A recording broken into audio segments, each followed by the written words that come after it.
안녕하세요. 저는 평범한 가정주부입니다. 저에게 이런 일이 벌어질 거라고는 상상도 못했네요. 라디오 사연을 듣다가 저도 제 이야기를 하면 어떨까 싶어서 용기를 내 사연을 적어보게 되었습니다. 수려한 글솜씨가 있는 것도 아니라서 조금 부끄럽긴 하지만 너그러운 마음으로 들어주세요. 저는 막내딸로 태어났어요. 강원도 양양에 있는 시골 마을에서 살아왔죠. 어머니는 제가 태어날 때 돌아가셨다고 합니다. 저를 낳고 나서 급격하게 체력이 안 좋아지셨고 1년도 버티지 못하셨대요. 첫째 언니가 저랑 띠띠동갑 차이가 날 정도라서 그 당시 엄마 나이가 꽤 많으셨고요. 병원에서 내놓으라고 하는 의사들이 저희 집으로 왕진을 와서 엄마를 치료했대요. 하지만 점점 커가는 병마를 잡진 못한 거였죠. 서울에 있는 큰 병원에서 치료를 받을 법도 하지만 엄마는 그저 고향에 있고 싶으시다고 했답니다. 내 땅, 내가 살던 곳에서 편히 가고 싶어. 잘 알지도 못하는 서울바닥, 그 딱딱한 콘크리트에서 삶을 마감하는 것보다 푸근한 흙내음 맡으며 자연으로 다시 돌아가는 게 난 더 좋다. 엄마의 유언이었대요. 외할머니가 있는 선산에 엄마를 묻고 저는 호라비 밑에서 자랐습니다. 우리 아빠는 최고의 아빠였어요. 혹여나 딸내미들이 엄마 없이 자란 티가 날까봐 아침 새벽 일찍 일어나서 저희들 속옷부터 시작해서 양말, 교복 등등을 전부 손빨래를 해주셨습니다. 그래도 여름날 새벽은 선선한 바람이 불어서 빨래를 할 만하지만 겨울에는 시냇물이 얼음물 같아서 손이 꽝꽝 얼 정도로 너무나도 차갑거든요. 아빠는 소뚜껑 같은 손으로 벌벌 떨며 딸내미들 옷을 빨아주신 거죠. 막내딸인 저는 그 사랑을 당연하게 여겼답니다.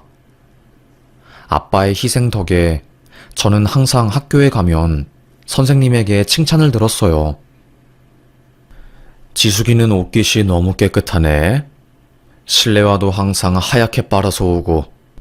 얘들아, 지숙이를 보고 좀 배워, 응? 꾀죄죄하게 학교 오지 말고. 담임 선생님에게 그런 말을 들을 때면 어깨가 으쓱으쓱했습니다. 뭐라도 된 것 같은 기분이었죠. 그래서 아무도 저를 엄마 없는 애라고 놀리지 못했어요. 되려 아빠가 싸주신 캐릭터 모양의 점심 도시락 덕분에 친구들 사이에서 인기를 독차지하곤 했죠. 회장도 했고 반 대표를 넘어서 학교 대표도 했으니 말 다 한 거 아닐까요? 우리 아빠는 감자 농사꾼이었어요. 고추랑 감자를 농사 지으며 수확해서 생긴 돈으로 딸내미들 시집 보내고 대학 보내시는 분이었죠. 제 위로 언니가 2명 있었습니다. 첫째 언니는 엄청 똑똑했어요. 네 언니가 얼마나 똑똑했는지는 말로 다 설명 못한다. 1살 조금 넘었을 때 문장으로 말을 하더라고. 독감 주사 맞으러 소아과에 갔더니 의사가 나보고 뭐라고 한지 아나? 뭐라고 했는데요, 아빠? 딸내미 한번 크게 키워보라고 하더라고. 아이고야, 시골 농사꾼 밑에서 영특한 애가 태어났으니 네 엄마랑 내가 얼마나 두둥실 기분이 좋았는지 몰라. 아빠는 과거를 회상하며 추억에 잠겼습니다. 눈물이 그렁그렁해 보였어요. 저희 첫째 언니는 성품이 참 착했어요. 동생들 공부 도와준다고 17살이나 차이 나는 저를 위해서 항상 문제집을 얻어와 선생님 노릇을 해주었죠. 나 하기 귀찮아. 옥수수 먹으면서 정자에 누워있을래. 지수가, 그래도 지금 공부해 놓으면 나중에 편할 거야. 응? 공부하기 싫다고 악을 박박 쓰는 저를 공부의 길로 인도해준 사람은 부모님도 선생님도 아닌 바로 언니였습니다. 언니는 그 옛날 시절에 이화여대에 입학할 정도로 인자였어요. 지금도 이대가 명문대긴 하지만 그 시절에는 재벌갓집 딸들도 이화여대를 가고 이화여대 갔다는 소리를 하면 사람들이 다 인정해주는 그런 분위기였거든요. 동네에서도 완전히 잔치가 벌어졌죠. 이대 약대에 입학한 언니는 약학고시를 열심히 공부해서 약사가 되었습니다. 어느 날 집에 한 아저씨를 데리고 왔어요. 그 아저씨가 저에겐 형부였죠. 형부는 옆 대학인 연세대 의대를 졸업한 엘리트 의사였습니다. 워낙에 이미지가 멀끔하고 누가 봐도 서울 사람인 것 같았어요. 왜 시골 사람들이 보기에는 서울 사람들 깍쟁이 이미지가 있잖아요. 형부도 마찬가지였습니다.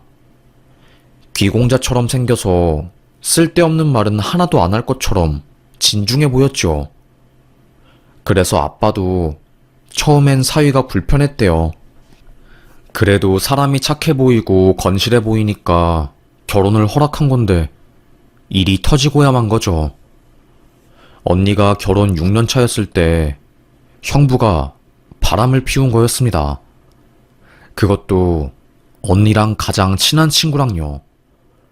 언니 친구가 형부 병원 밑에 있는 약국에서 일을 하고 있는 사람이었어요. 언니는 언니 친구를 너무 믿어서 그 좋은 자리를 형부 백으로 친구에게 넘겨준 건데 자기 몰래 둘이서 사랑이 싹트고 있다는 것을 알게 된 거죠. 그 소식을 들은 저는 미친 사람처럼 서울로 올라가 형부한테 10원짜리 욕을 하고 난리를 쳤습니다. 막내딸이기도 하고 그때는 워낙에 어려서 겁이 없었던 거죠. 형부 미쳤어요?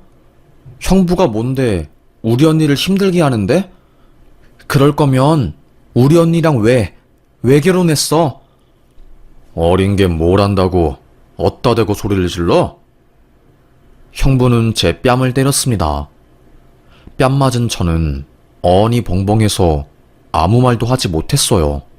제가 뺨 맞았다는 것을 알게 된 언니는 더 이상 남편과 결혼 생활을 지속할 수 없을 것 같다고 판단하고 이혼 소송을 준비했어요. 그리고 아빠도 이 사실을 알게 되었습니다. 농사고 뭐고 충격으로 인해서 한번 쓰러지시고 몸져 누우셨어요. 하지만 형부는 끝까지 저희 가족에게 미안하다는 말 한마디 없었습니다. 되려 큰 소리만 뻥뻥 치고 심지어 이혼 소송 중에 상간녀랑 함께 결혼식을 올리는 대범함을 보였네요. 언니가 그 결혼식에 쫓아가고 난리도 아니었어요.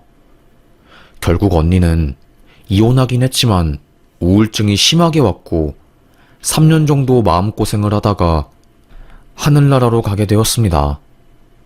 저희 가족 가슴속에는 잊을 수 없는 크나큰 흉터가 진 거였어요.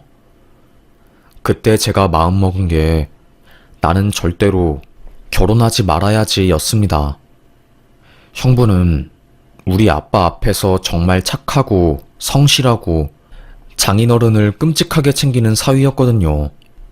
그런데 뒤에서 그런 짓을 하다니 너무나도 큰 충격이었던 거죠. 아빠는 그 사건 이후로 매일 이 말씀을 입에 달고 사셨습니다. 서울 출신 의사들은 만나지도 마. 이것들이 콧대가 하늘에 있어서 아주 사람 귀한 줄 모르고 마구잡이로 다 만나고 다니고 몹쓸 놈들. 이런 몹쓸 놈들. 사위에 대한 노여움이 사위가 가진 직업군 전체로 번진 거였어요. 저도 마찬가지였습니다.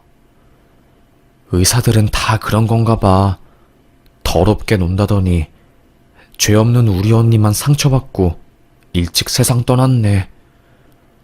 첫째 언니는 저에게 너무 소중한 존재라서 잊을 수 없었고 가슴에 묻는 것도 너무 힘들었어요. 대학을 서울로 간 저는 한동안 남자친구를 만들지도 못하고 마음을 추스르는 데에만 시간을 쏟았지요. 아무리 마음을 여미어 보려고 해도 쉽지 않더라고요. 그 대신 공부에 몰두를 했습니다. 오히려 더 바쁘게 살려고 했어요. 이따금씩 강원도에 있는 아빠에게 전화를 걸었어요. 아빠, 요새는 아픈 곳 없지? 농사는 잘 돼가고? 딸내미, 걱정하지 마. 아빠는 잘 살고 있어. 대학 공부 열심히 하고 취업해서 번듯하게 살아야지. 늘 아빠는 제 앞에서 강한 척을 하시는 분이었어요. 아빠도 딸을 잃은 슬픔 때문에 더욱더 몸을 바삐 움직이고 일을 엄청 열심히 하셨어요. 원래는 돈을 모으는 족족 은행에 저축을 하셨는데 뭐 때문인진 몰라도 어느 순간부터 땅을 사 모으기 시작하더라고요. 아빠, 그렇게 땅을 사는 이유가 뭐야?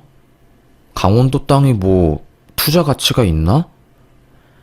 내가 땅에서 자랐으니 땅을 사서 우리 땅을 지켜야 하지 않겠니? 엄마도 그렇고 아빠도 그렇고 땅에 대한 애정이 어마어마하셨습니다.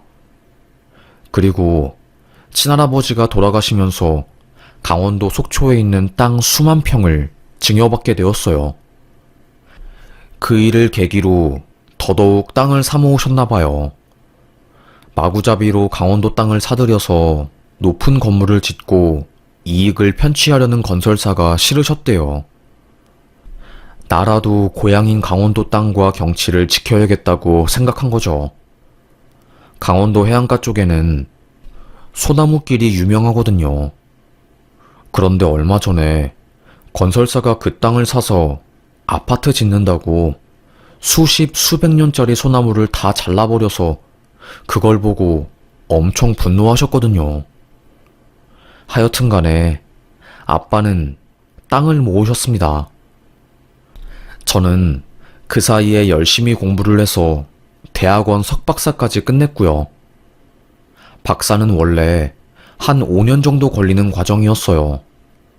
쉽지 않은 과정이었기 때문에 더 열심히 일을 했고 3년 만에 학위를 딸 수 있었습니다. 단축을 하게 된 거죠. 박사학위를 따고 박사들만 참여하는 포럼에 참석을 했다가 지금의 남편을 만나게 된 거였어요. 남편은 의사였습니다. 언니가 겪은 사건 때문에 의사에 대해서 편견도 있고 그 직업군을 그리 좋아하진 않았어요. 하지만 그 사람은 좀 달라 보였습니다. 의사 같지 않았어요. 보통 의사들은 아무리 착한 척을 해도 대부분 선민의식이 있고 자기네들이 다른 사람들보다 위에 있다고 생각을 하거든요. 그 부분은 숨기려고 해도 숨겨지지 않고 드러나기 마련이죠. 하지만 이 남자는 달랐습니다. 아니, 적어도 그 당시에는 다르게 느껴졌어요. 너무나도 겸손했고 자기를 별 보잘것없는 평범한 사람이라고 늘 지칭을 했죠. 아빠 몰래 그 사람이랑 연애를 시작했어요. 만나다 보니까 서로에게 스며들었고 깊은 관계가 되었습니다. 지수가, 나랑 결혼하자. 앞으로 삶에 있어서 힘듦이 있겠지만 그때마다 너의 손을 놓지 않고 곁에 있어줄게. 그리고 너의 등대가 되어줄게. 제가 외로워서 그런진 몰라도 남편의 청혼이 너무 로맨틱하게 들렸고 든든하게 느껴졌습니다. 청혼을 수락하고 강원도에 내려간 저는 결혼 허락을 받으러 갔어요. 하지만 아빠가 그 사람 직업을 들은 순간 노발대발하며 화를 냈죠. 네 언니도 딱 이랬다. 나는 목에 칼이 들어와도 의사 사위는 안 들인다. 그렇게 알아? 평생 막내딸의 아빠로 살면서 저에게 한 번도 화낸 적 없으신 분이 처음으로 크게 화를 내신 거였어요. 아빠, 형부랑은 다른 사람이야. 제발 나 믿어줘. 나도 형부 때문에 의사에 대해서 편견이 있었는데 정말 이 사람은 다른 것 같아. 엉엉 울면서 애원해 보았지만 아빠는 똑같은 상처를 겪기 싫으신 거였는지 결혼을 반대했습니다. 혼자서 소가리를 했어요. 하지만 속 걱정은 낯빛으로 드러났지요. 자기야, 무슨 걱정 있어? 사실 아빠가 우리 결혼을 반대해. 저는 곰곰이 고민을 하다가 남편에게 언니 이야기를 말해주었습니다. 원래 형부가 의사였는데 바람을 피웠고 우울증에 걸린 언니가 형부 때문에 극단적 선택을 했다면서요. 남편은 그 이야기를 듣고 생각에 빠진 듯 하더니 강원도에 직접 가서 아버님과 이야기를 나눌 수 있냐고 묻더라고요. 저는 자리를 마련해 보겠다고 했죠. 하지만 그 말은 핑계였고 아빠에게 말하지 않고 무작정 남편을 데리고 갔어요. 처음에는 문전박대했죠. 끈질긴 남편은 거기서 포기하지 않았습니다. 몇 번이고 마음이 열릴 때까지 문을 두드렸어요. 어느 날은 아무 말도 섞지 못하고 농사를 하고 있는 아빠 곁에 가서 묵묵하게 일을 돕기도 했죠. 그런 순간들이 쌓이다 보니까 결국 아빠는 마음의 문을 여시게 된 거였습니다. 어떻게 허락하게 된 거야? 사위놈이 땅에서 일하는 걸 보고 결정을 한 거지. 땅에 각별한 애정이 있었던 아빠는 농사를 돕는 사위를 보고 결혼을 허락한 거였대요. 아주 힘들게 결혼에 꼴이 난 저는 잘 살 수 있을 것만 같았어요. 그런데 인생은 그리 쉽게 흘러가는 게 아니더라고요. 제 마음대로 되는 게 하나도 없었습니다. 결혼하고 나서 3년 정도 되었을 때였어요. 갑자기 남편이 나 개원하려고. 요즘 서울에서 경쟁력 있는 병원을 개원하려면 규모가 커야 한대. 그래서 이번에 좀 크게 열어보려고. 남편은 저에게 말하기 전에 시댁에서 돈을 땡겨온 모양이더라고요. 부모님에게 땡겨받은 돈이랑 대출이랑 해서 총 22억을 가지고 병원을 차리겠다는 거였습니다. 심장이 철렁하더라고요. 저는 시골에서 나고 자란 사람이잖아요. 그렇게 큰 돈을 가지고 굴려본 적이 한 번도 없었으니 시작도 하기 전에 망해서 길바닥에 나앉을 것만 생각이 났습니다. 여보, 지금도 행복하고 부족함 없이 잘 살고 있는데 너무 크게 병원 개원하는 거 아니야? 솔직히 잘 되면 밑전이고 잘 안 되면 망하는 거잖아. 제가 애써 돌려 말하면서 개원하는 걸 반대해 보았지만 자기만의 고집이 아주 강한 남편은 저의 말을 잘 듣지 않았어요. 이미 저에게 말하기 전에 수십 수백 번 시뮬레이션을 돌려보고 절대 망하지 않겠다는 확신을 가지고 이야기를 한 거였죠. 저는 한 수 물러났습니다. 알겠어. 당신이 이미 굳게 결정한 것 같으니까 나는 내가 할 수 있는 한에서 당신 응원할게. 내 도움이 필요하면 언제든지 말하고. 본격적으로 병원 인테리어와 함께 직원들을 뽑기 시작했어요. 사람 뽑는 게 가장 힘들더라고요. 남편도 저도 그렇게 큰 병원은 처음 운영해보는 거라서 우여곡절이 많았습니다. 개원한 지 2년 차에 들어서도 빚 1원 한 장도 갚지 못했어요. 되려 제 월급에서 직원들 설날 격려금을 주기도 했고요. 그래도 그 전까지는 적자는 아니었습니다. 그런데 문제는 저희 남편 병원 바로 앞에 건강검진까지 해주는 아주 큰 병원이 들어선 거였어요. 의사 3명이나 동업을 해서 자본력이 아주 큰 거였죠. 심장이 철렁하더라고요. 당연히 병원은 심각한 적자에 들어서게 되었고 그때부터 남편이 휘청였습니다. 술 한 잔 안 마시던 사람이 술을 입에 대기 시작했어요. 병원 경영은 페이닥터들에게 맡기고 본인은 돈을 빌리러 다니더라고요. 당신, 내가 알아봤는데 아버님이 강원도에 사놓으신 땅, 그거 올림픽 때문에 땅값이 엄청 올랐나 봐. 그리고 SRT 뚫린다는 정보 때문에 땅값이 어마어마하게 오른 것 같은데 그거 팔아서 우리 병원에 돈 못해달라고 하면 안 되나? 아빠, 땅 절대 안 판다고 하셨어. 자식들한테 물려준다고 했거든. 아마 목에 칼이 들어와도 땅 파는 일은 없을걸? 당신이 생각하는 것보다 우리 아빠가 땅에 가진 애정은 엄청 크거든. 남편은 제 말을 무시하고 아빠에게 몰래 찾아가서 땅 담보로 돈을 빌리면 안 되겠냐고 물었답니다. 아빠는 그날 뒷목을 잡고 저한테 전화한 거죠. 결국 그놈도 장녀 죽인 그놈이랑 똑같은 놈이구나. 어디서 땅을 담보로 돈을 빌린다는 말을 해? 영문을 몰랐던 저는 무슨 일인데 갑자기 왜 화를 내는 건데? 되물었고 그제서야 사건의 전말을 알게 된 거였어요. 남편한테 가서 막 화를 냈죠. 당신 미쳤어? 내가 말했잖아.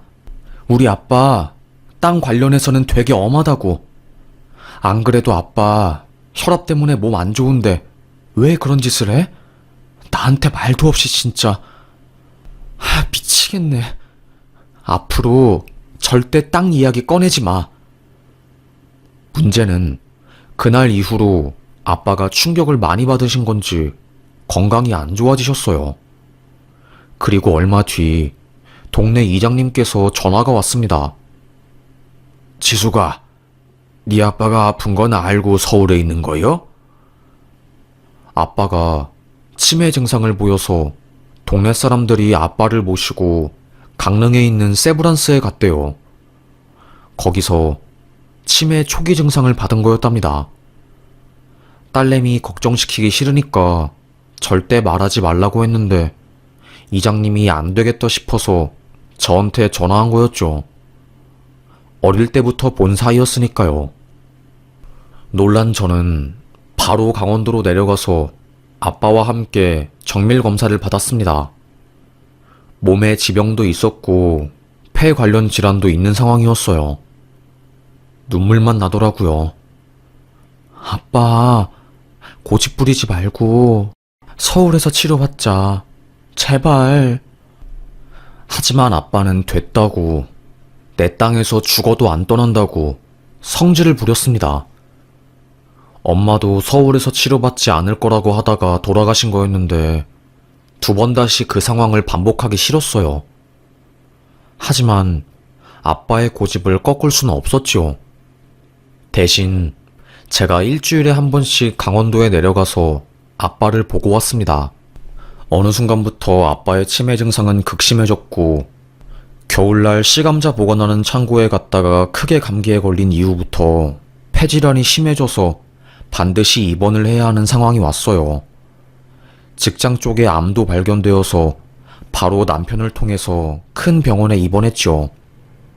아빠는 간병인이 없으면 일상생활을 못할 정도로 상황이 악화되었습니다. 치매도 원래는 간헐적이었는데 증상이 심해지셨어요. 대학병원에서 어느 정도 큰 치료를 마치게 되었어요. 거기 의사가 그러더라고요. 집에 모실 거예요? 시설에 모실 거예요? 여기 사위분이 의사니까 사위분께서 결정하시는 게 좋을 것 같은데요. 남편은 고민을 하다가 전문적인 시설로 보내는 게 나을 것 같다는 판단을 했습니다. 그런데 문제가 생긴 거였죠. 시설은 1:1 간병이 아니니까 아빠 폐질환이 더 심해진 거였어요. 결국 그러면 우리 병원에 모셔야겠다. 24시간 내가 옆에서 돌볼 수 있게. 나 때문에 장인어른 질병이 더 심해진 것 같아서 마음이 자꾸 무겁네. 괜히 땅 담보로 대출받는다는 이야기해서.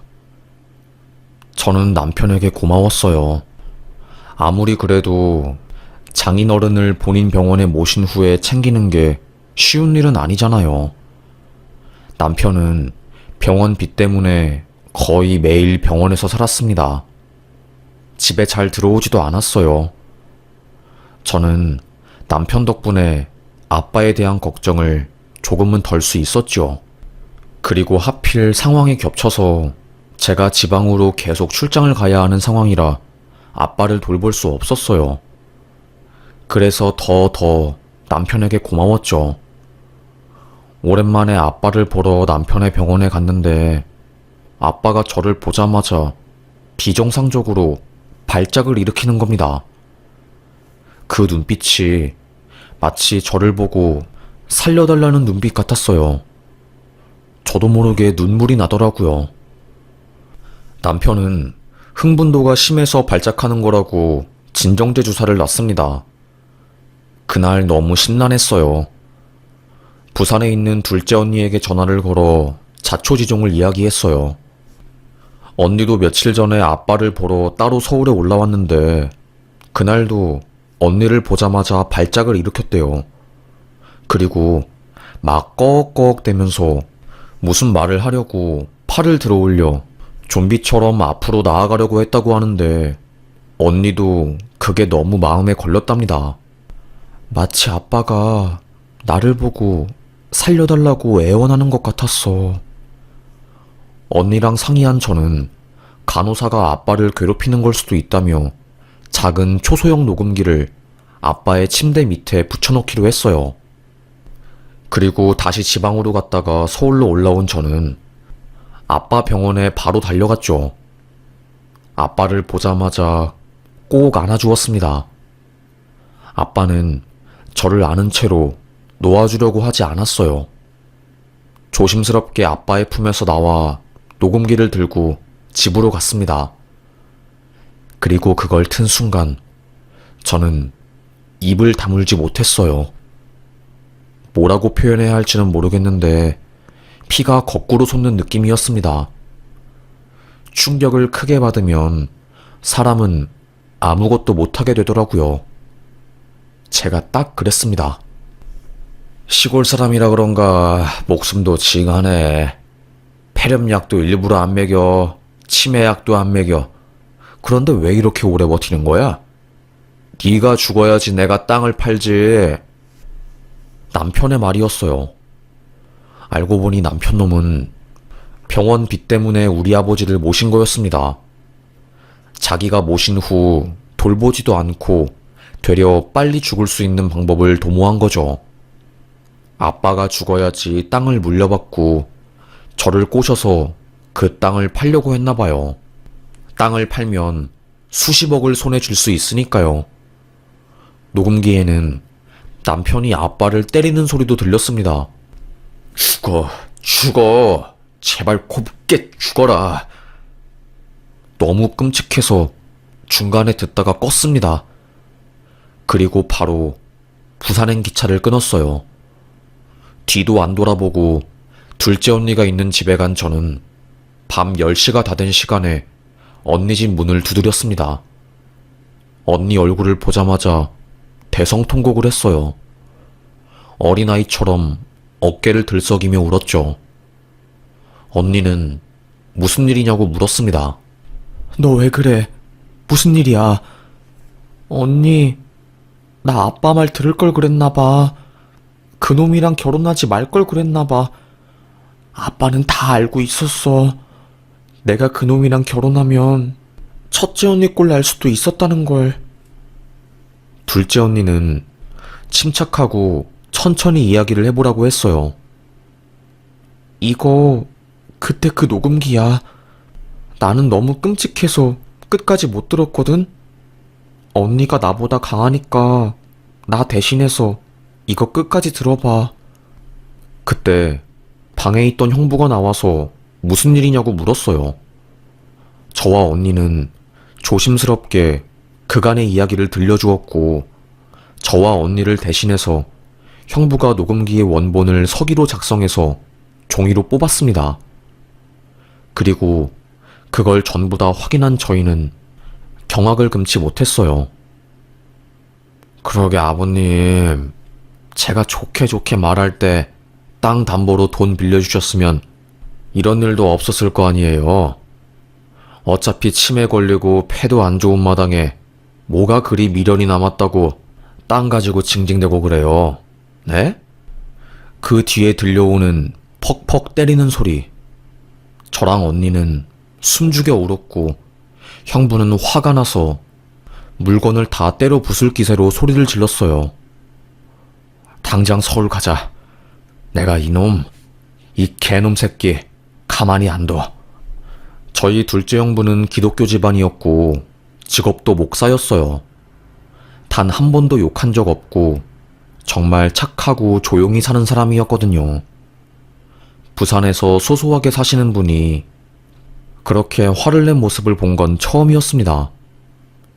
형부 차를 타고 새벽 넘어 집에 도착한 저는 집으로 그들을 불러들였어요.